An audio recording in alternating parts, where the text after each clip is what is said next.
नमस्कार। चलिए आज एक बहुत ही दिलचस्प सफर पर चलते हैं, सीधे मानव आंख के अंदर। हमारे पास ये कुछ बेहतरीन स्टडी नोट्स हैं और इन्हीं के सहारे हम इसे समझेंगे। तो शुरू करें। तो हम करेंगे क्या? हम ना रोशनी की एक किरण का पीछा करेंगे। देखेंगे कि वो आंख के अंदर कैसे कैसे सफर करती है। और इस सफर में 6 खास पड़ाव आएंगे, जिन्हें हम एक एक करके समझेंगे। ये एक तरह का बायोलॉजिकल एडवेंचर ही समझिए। ठीक है, तो गहराई में उतरने से पहले एक नज़र डालते हैं आंख के बेसिक ब्लूप्रिंट पर। मतलब किसी भी चीज़ को समझने के लिए पहले उसके पुर्जे जानना जरूरी है ना, बस वही कर रहे हैं। और ये रहा हमारा मैप। इसी डायग्राम का हम इस्तेमाल करने वाले हैं। हम बार बार इसी पर वापस आएंगे जैसे जैसे हम हर एक छोटे से छोटे हिस्से के राज खोलते जाएंगे। तो एकदम बेसिक बात से शुरू करते हैं। नोट्स के हिसाब से हमारी आंख असल में एक छोटी सी लिक्विड से भरी गेंद है। हाँ, सुनने में तो बड़ा सिंपल लगता है ना? पर असल में इसके अंदर जो कॉम्प्लेक्सिटी है वो हैरान कर देगी। अब देखिए, कोई भी कीमती चीज हो उसे प्रोटेक्शन तो चाहिए ही। आंख के साथ भी बिल्कुल ऐसा ही है। तो चलिए सबसे पहले उन बाहरी परतों की बात करते हैं जो इसे बचा कर रखती हैं। एक तरह से ये आंख के बॉडीगार्ड्स हैं। तो सबसे पहले आता है श्वेत पटल, जिसे स्क्लेरा भी कहते हैं।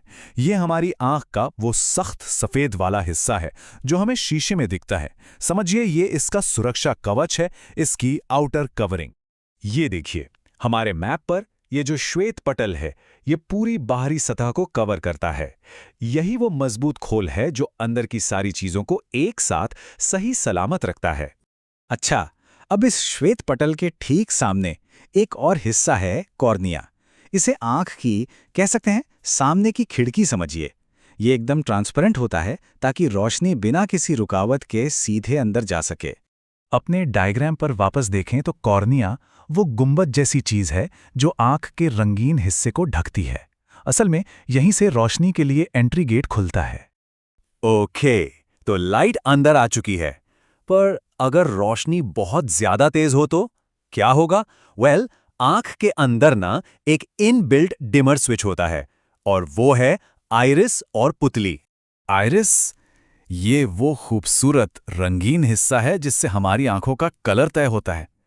पर यह सिर्फ दिखने के लिए नहीं है, ये एक बहुत पावरफुल मसल है जो बिल्कुल कैमरे के एपर्चर की तरह काम करती है।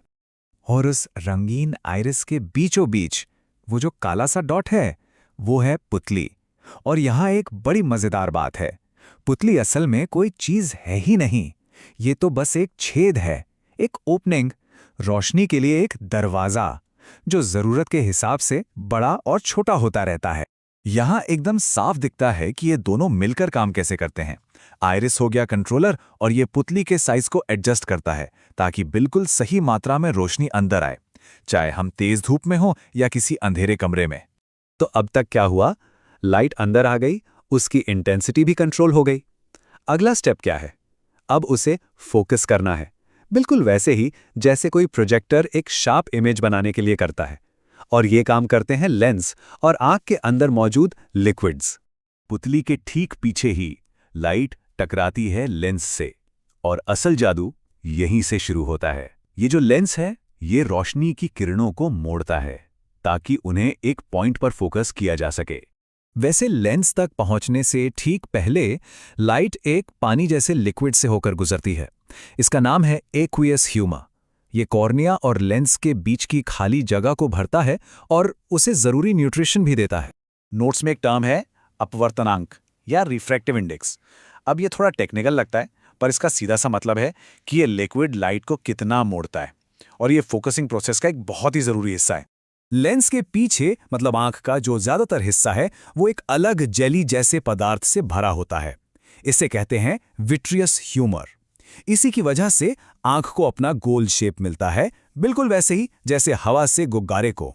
तो लाइट कंट्रोल हो गई, फोकस भी हो गई, पर सवाल यह है कि इमेज बनती कहाँ है? फाइनल डेस्टिनेशन क्या है? और वो मंजिल है रेटिना।